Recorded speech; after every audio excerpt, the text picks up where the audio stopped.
After the death of Lady Khadija and his uncle Abu Talib, the Prophet Muhammad faced increased persecution in Mecca.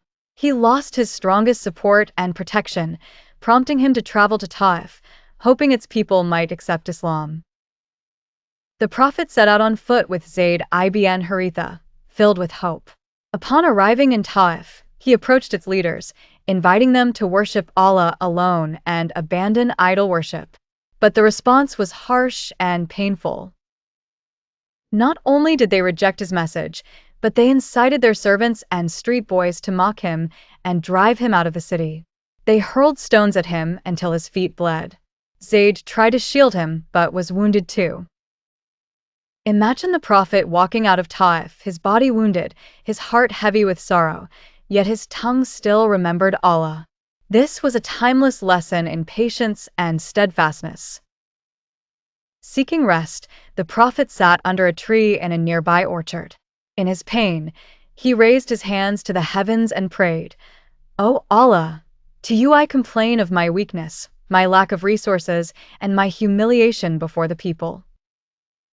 He continued, "You are the Lord of the weak, and you are my Lord. To whom will you leave me? To a distant person who will abuse me?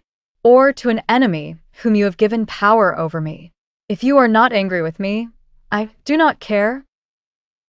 At that moment, the angel of the mountains came to him and said, "If you wish, I will crush them between the two mountains surrounding Taif." But the Prophet replied with words that echo through history. He said, "No.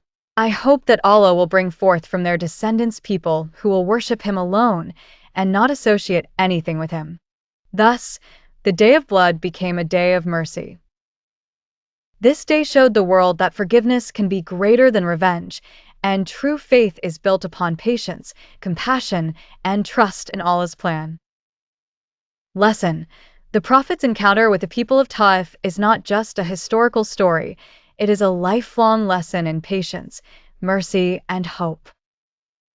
It teaches us that even in our hardest moments, we should respond with kindness, trusting that good can come from the most painful trials.